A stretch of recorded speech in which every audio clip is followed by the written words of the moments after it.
Hello, hi guys! Magandang hapon sa inyong lahat. This is Chin Rodriguez from Mesagri Channel, a faith healer, also matarder. So ngayong hapon na to, tingnan natin ang sabihin sa iyo ng ating mga gabay. So this is a weekly gabay for the month of July 24 hanggang July 31 for the sign of Scorpio. So Scorpio, welcome to my channel. Ano kayang messages, advices, and spirit guides ang ating masasaga for today's video? Kanino kayang energy or kaganapan sa buhay ng mga Scorpio signs ang ating mga hagilap? So guys, this reading is a general reading lamang. Hindi lahat makaka-resonate, kunin lamang po ang makaka-relate sa inyo.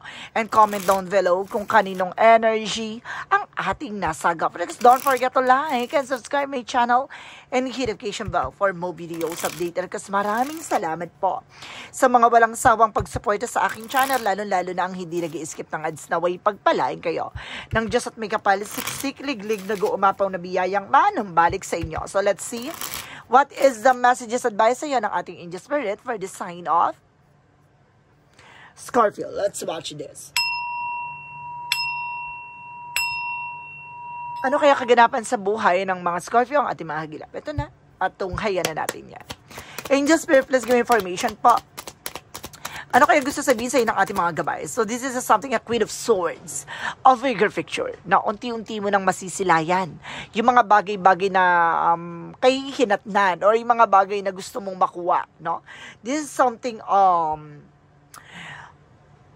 bigger picture for 5 years, 10 years from now, no? Kung asan ka na sa situation mo, unti-unti mo na makikita yung pinaka-outcome ng eksena na to. At sinasabi dito, there's a Three of Swords, so there's a pain or something insecure, no? Maraming taong naiinggit behind your back, may mga taong kumbaga humihila sa iyo pababa. This is something, a Knight of Sword with a success drive-in, no? Parang nakadunk siya, no? Parang kumbaga sa nagbabasketball, di ba, naka-slam dunk or something na gano'n. Kumaga, naka-ano siya na parang masushoot yung ganong eksena. Parang sinasabi dito na parang abot kamay na, no? Talagang nandun na yung na points na parang makukuha mo yung what you deserve. And because there's something, Seven of Cups. So there's something, opportunities or confusion. But suddenly, this is something upright. So this is something, an opportunity for you, no? At sinasabi dito with the Devil card. So may mga bagay dito na maaaring papasok na oportunidad. Mag-ingat ka. There's something greedy or toxicities around you. Maging aware, ha? May mga taong tuso. May mga taong, kumbaga, lilinlangin ka, no? Para magulo ang eksena mo. Additional messages. Because there's an information with the Ten of Pentacles with the long-term success and long-term investment. Na meron dito pang matagalang eksena na magdadala talaga sa iyo ng kumbaga long-term finances or something like long-term security. Now, let's see what is the Queen of Swords. So, this is something a high priestess. So, this is something hidden. Now, something a mystery. But, kumaga, makikita mo na siya. Na para mas malalaman mo yung mga bagay ng katanungan, no? Or kasagutan doon sa mga katanungan. Or either, guys, kumaga may mga bagay dito na maglilinaw sa'yo. No, lahat ng mga bagay na nakatago ay maaari ng malantad. May mga bagay dito nakikita mo na malayo pa lang yung posibilidad, no? Parang kumbaga alam mo na may tinatago or may mga bagay dito na pilit man itago or pilit man iligaw sa eksena, pero alam mo na kumbaga makukuha mo yung mga bagay na what you deserve. So let's see what is the Three of Swords. So this is something strength card. Lakas ang loob mo, ha? Lakas ang pakiramdam mo. Kasi may mga tao sa paligid mo na kumbaga parang parang aamo-amo, no? Parang parang lalapit-lapit to sa'yo. Hindi mo alam yung pala may hidden agenda to sa'yo. This is something striker na lakas ang loob mo, lakas ang pakiramdam mo. So, let's see what is the Knight of Swords. So, this is something of Four of Cups by re-evaluate or analyze. So, may mga bagay na kailangan pag-isipan, na kailangan pagmunihan. May mga bagay dito na kailangan mong gagamayan muna bago ka mag-take ng action. There's something that the Seven of Cups represent the two of one-way choices. Now, may mga bagay dito na pipiliin mo, no, itong opportunity na magdadala sa'yo ng long term. So, let's see what is the Devil card. What is the Devil card? Represent what? So, represent the Nine of Wands for the silence. So, may mga bagay dito na parang tahimik ka lang sa pagkilos at paggalaw. There is something, a double card, na may mga tao sa paligid mo sinusubaybayan ng kilos at galaw mo. Na may mga tao dyan na sisirain ng mga plano at gagawin mong eksena, no? Be aware sa mga bagay na papangarapin mo o gagawa mo ng decision. This is something on Eight of Swords. See, I told you, there's a lot of negativities around you. There's a full of negativities na maaaring naghahatak sa eksena na to. But there is a possible na pang matagalan tong finances mo. There's an also secure. No, may mga taong susubok lang na lilangin ka, susubukan lang naguluhin ka, but eventually, alam mo sa sarili mo yung grounds mo. So, let's see what is the national messages with the Queen of Swords and the High Priestess. The Queen of Swords and the High Priestess represent the Three of Wands. So, this is a waiting for soul, waiting for a ship, no? Kumbaga, ito yung resulta na hinihintay mo. There's a lot of discoveries. Parang discoveries siya na parang mababalatan ng eksena, no? Parang makikita mo kung ano yung mga bagay na nakatago dun sa part na yon. So, let's see what is the Three of Swords and of course the Strength card. So, there's something Two of Cups with a partnership. See, I told you, mag-ingat ka sa mga taong lalapit-lapit sa'yo. No, hindi yan, hindi lahat sa lahat ng mga tao na yan ay maaaring pagkakatiwalaan, malakas sa mga pakiramdam mo. Meron diyang nagbabalat kayo. Additional messages with the Knight of Swords and of course the Four of Cups. So this is something in page 1. So may magandang balita dito na papasok sa iyo. And there's a possible na magkakaroon ka din ng new ideas, new opportunities. No? So let's see what is the Seven of Cups because the Two of Wands. The Seven of Cups and the Two of Wands represent the Page of Pentacles for investment. So, maraming opportunity na maaaring mag-i-invest ka, no? Kumbaga, maraming mga bagay na pupundarin ka, maraming mga bagay na parang makukuha mo. So, let's see what is the Devil card and the Nine of Wands. So, this is something at Two of Pentacles with a balance. So, kailangan mo maging balance, emotional at practical, no? Kailangan alamin mo at tuklasin mo kung ano yung mga tao sa paligid mo na magsisilbing balakid sa pagtupad ng mga pangarap mo. May mga tao dyan na hihilahin ka pababa. May mga tao dyan na hahanapin ang kahinaan mo para magulo, no? Ang mga plano at gagawin mo. So, let's see what is the Ten of Pentacles and the Eight of Swords. So, this is something at Tower Moment for a major changes. Na may malaking pagbabago na magaganap sa eksena na to. This is something a beautiful disaster. Na may malaking bagay na maaaring magdulot sa iyo ng magandang kahihinatnan, no? Akala nila masisira ka sa part na yun, pero hindi. This is something blossoming, no? Mas lalago at lalakas ka, no? Bilang isang tao or bilang isang mamamayan, no? So, let's see what is additional messages with an outcome. For the outcome represent what? So this is something a Three of Pentacles with a balance. So kailangan mo maging balance. At the same time, there's something a unity, teamwork, no? And there's something collaborations, no? And of course, there's something a Ace of Cups, no? There's a new offer, new love, no? Ibig sabihin ko, if you are married, na maaring magkakaroon ka ng unity with the love and care and tenderness. So something a partnership, no? Ng iyong person. If you are something single, no? Maaring matagpuan, makilala mo na tong taong magbibigay sa iyo ng something perfect bond, no? Additional messages with an career. Sa career mo naman, there's something the higher fight, no? This is something a lesson learned. May mga bagay dito na dapat mong matutunan. May mga bagay dito na dapat mong pakakatandaan pagdating sa career mo, no? Kumbaga pagdating sa trabaho, negosyo, hanap buhay, maging mabusisi ka or something, maging maingat ka, no? May mga tao dyan na minsan nang sinira ka, minsan nang kumbaga ginulo ka, or minsan na kumbaga gumawa ng balakid sa eksena na maging wais ka. This is something an Eight of Cups or letting go, no, moving on and getting away from this situation. No, kailangan mo na makaalis sa situation. Not kailangan mo pakawalan yung mga bagay na alam mong hindi nagsiserve sa'yo. So, let's see what is additional messages, no? Additional messages with career. Sige, additional messages with a career. There's a Four of Swords with a rest, no? Kailangan mo rin ng pahinga pagdating sa trabaho, negosyo, hanap buhay. Hindi pwedeng, kumbaga, nakatutok ka dyan, no? Hindi pwedeng, kumbaga, which is nakatutok, yes, of course. Pero kailangan mo pa rin, kumbaga, ng time sa sarili mo. So, let's see additional messages about sa love life. Sa love life, there's a Ten of Swords. Oh, there's a backstab. See, I told you. Mayroon talagang kumbaga sumasabotahe pagdating sa buhay pag-ibig mo. And there's something, 7 of Wands, no? But you are being protected. No, maaring protektado kayo ng person mo, no? May mga tao mang sumabotahe sa inyong relasyon. This is a possible with the 9 of Pentacles with the security, and of course, there's a blossoming. Lalo kayong lumalago, or lalo kayong gaganda ang kinabukasan yung dalawa ng person mo. So, let's see additional messages about naman tayo sa health. Sa health mo, there's something, Knight of Pentacles. No? There's a security. Na magiging secure na ang health mo. And there's something, the Queen of Wands by confidence. No? Kumbaga, the more na confidence ka sa health mo, the more siya na, kumbaga, magiging maganda ang kalagayan at kalusugan mo. No? Iwasan mo yung mga bagay na alam mong bawal sa'yo. So, let's see what is, Money Moon Oracle deck. So, this is a money and career reading. So, let's see and watch this.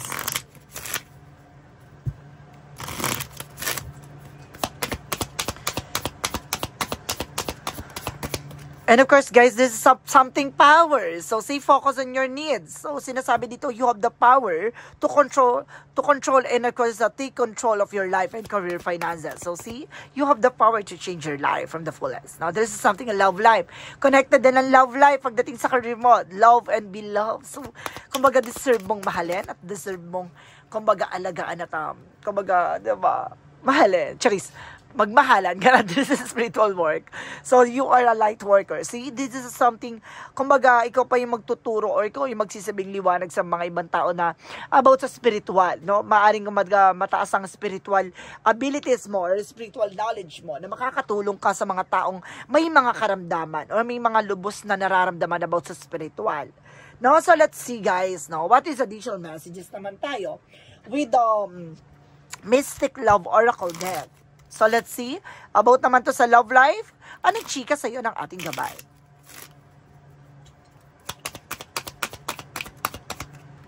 And of course, there's something break up forever. There's something ending. So, may mga bagay na natapos na. No, maaring naghiwalay na, no? Tinapos na yung forever for you. And there's something third party. No? Nagkaroon din ng third party of all. At the same time, there's something, music, no, inspiration, na meron naman ditong, kumbaga, maaring dinadaan mo sa music, no, ang iyong eksena pagdating sa pag-ibig, no. So, let's see what is a yin and yang oracle card. For yin and yang oracle card, represent what?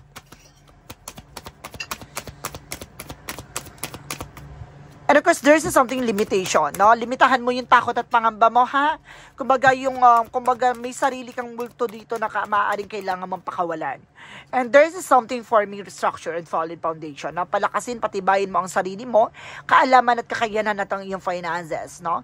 Nang sa ganun, hindi ka nila kayang mabuwag o matibag ng basta-basta. And there's something past luck and suffering, no? Maaaring nagsasuffer ka doon sa mga nakaraang eksena mo, no? Yung mga pinagdaanan mo, but eventually, kumbaga kaya mong tumayo sa sarili mong paa, no? So, let's see what is additional messages with the synchronicities. For synchronicities, let's see. And of course, there's a wildness, no? Para magiging mabagsik ka this time, no? Para magiging matapang ka or something, kakaiba ka na parang hindi ka kaya nilang pabagsakin gano'n. That because of something, kumbaga, full moon, no? This is a full moon. So, and of course, additional messages with, success, na magsasuccess ka this time. Para mamumulat ka na maaaring magtatagumpay ka na this time. And there's something, there's something, a ratio or something, formula, no? And of course, there's something of problem solving na maaaring masagot na yung mga katanungan mo, no? And of course, there's a specific explanation, no, sa lahat ng mga nangyayari sa buhay mo. So, let's see what is additional messages for magical fairy messages. For magical fairy messages, represent what? And there is a womb that you need to forgive. No? Ano yung mga bagay na kailangan mong bitawan at pakawalan para maisakatuparan yung mga pangarap mo na inaasam-asam. No? There's a flower power. So, may mga bagay dito magbubloom sa'yo. No? There's a something healing power. So, something, kumbaga, blossoming. No? Pagdating sa finances, love life, and career. No? May mga bagay na kailangan mong bitawan para nang sa ganun, mas yumabong ka pa. Kasi isa sa nagiging blockages dito, yung mga nakaraang nangyari sa buhay mo na hanggat ngayon bit-bit mo pa. No? So, let's see what is additional messages with an angel's answer.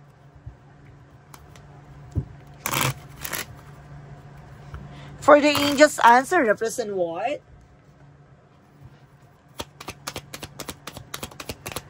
Represent let go, no? Pakawalan, no? And there's a reconsider. At i-consider mo, no? Yung mga bagay-bagay na nasa harap mo. And of course, there's something and choose new direction. Pumili ka ng mga bagong direksyon. Natatahakin mo, no? So let's see what is additional messages for Archangel Michael messages. Archangel Michael messages is, this is your life purpose. Ito yung purpose mo, no? Ang maliwanagan sa lahat na nangyayari sa inyo. And your children are watched over by angels. So some of you guys, kung may mga anak ay ginagabayan daw ng ating mga anghel. And of course, there's a make a commitment. No? Mag-commit ka sa isang eksena na to. Nang sa ganun, mapalakas mo, no? At mapagyabong mo kung ano man yung mga bagay na pinangahawakan mo. Ibig sabihin, tumutok ka. Mag-focus ka sa ginagawa mo. Mag-focus ka sa kung ano man yung mga bagay na pinangahawakan mo. Mahalin mo. No? And because there's something, energy represent broken heart. So, meron talagang broken hearted dito, guys, no?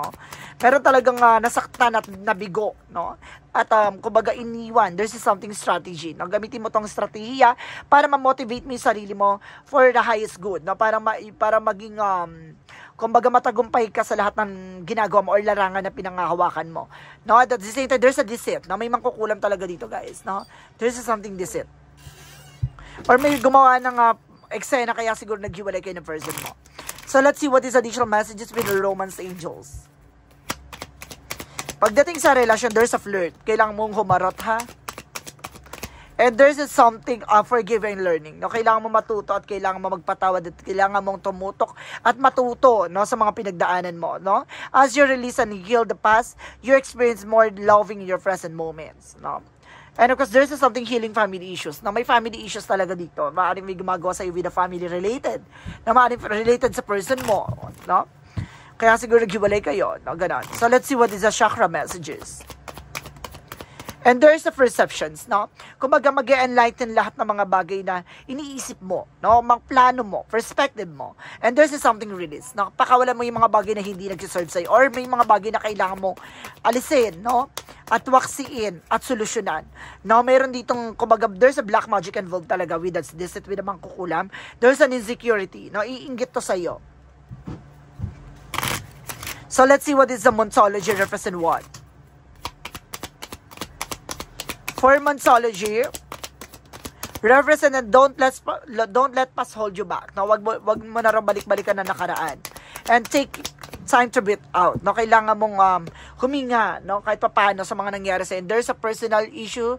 The answer you need is coming. So, lahat ng mga katanungan mo ay maaaring masagot na, no? Para malapit mo na masagot yan, lahat ng mga bagay na yan. So, let's see what is additional messages with an angel spirit. And there's a Passover loved ones. Now, there's something ancestor. Now, may mga sumusuporta sa iyo, mga mahal mo sa buhay na yumao. And there's a balance. No? Panatiling balance ka. And there's a selenite by spiritual activation na mag-activate lahat ng sayo with the mental, spiritual, no?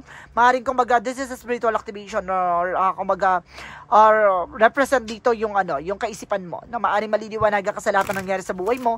Kaya pala ganun, no? Mayroon palang gumawa ng eksena. Kaya pala ganun kasi mayroon palang gumawa ng complication sa akin, kata ganyan. Kumbaga ganun yung biglang magsisink in sa utak mo. And of course, there's a balance, no? Sinasabi sa iyo, maging balance ka dito, guys, no? At the same time, there's some imagination. Palawakin mo ang iyong imahinasyon, ang iyong visions, no? And instinct. What is the additional messages with an angel spirit? And there's a listen to your intuition, no? Kung makinig ka talaga sa intuition mo, talagang binibigay niya mensahe by your dreams, and of course, there's a daydream. Additional messages with an angel spirit. Or either there's an astral, ha? There's a healer. Or some of you guys, you are also a healer. Or kailangan nyo ng healer dito. And there's a trust, no? Kailangan nyo magtiwala. So, let's see what is additional messages with an angel spirit. And there's your life is a canvas, so may mga bagay dito na unti-unti mo nang mamamanifest. At the same time, there's something losing your grip with that let God in. Hayaan mo ang Panginoon, no? Ang tawag dito, ang magtupad na mga bagay na gusto mong makuha. Kumbaga, surrender. So, let's see what is additional messages. Jesus' loving quote said, heal the sick that they're in, and say unto them, the kingdom of God is coming to you. So see, pagagalingin ni God ang mga karamdaman o sugat ng mga nakaraan, ng mga pinagdaanan mo. Kailangan mo lang talaga i-surrender, pakawalan at maniwala sa kalooban at ipagkakaloob sa iyo ng ating Panginoon. No? So let's see what is the angel's number. Represent what?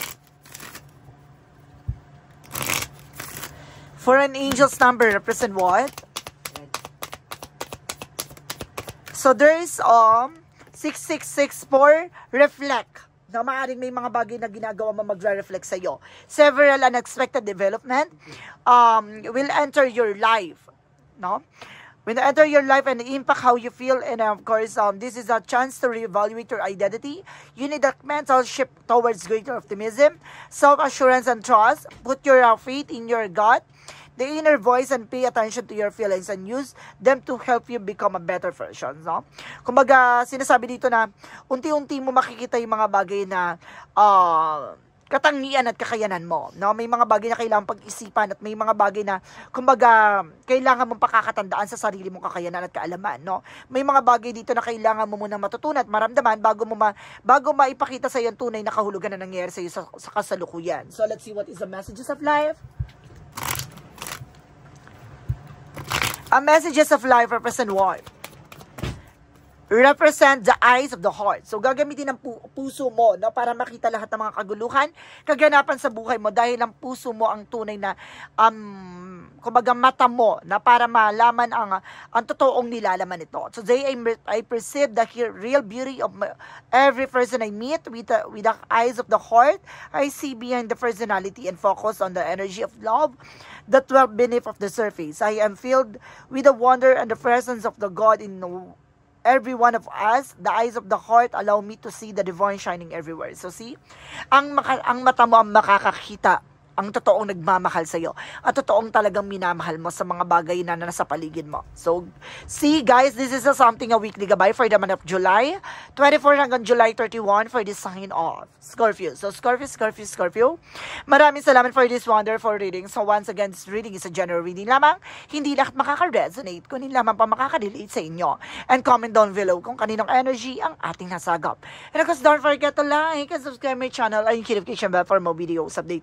And of course, maraming salamat po sa mga walang sawa pag-support sa aking channel. Lalo-lalo na ang hindi nag-i-skip ng ads na way pagpalain kayo. Nang Diyos at may kapal, siksik-liglig na gumapaw na biyayang manubalik sa inyo at maraming salamat po. And see you in the next video. Bye-bye and babush.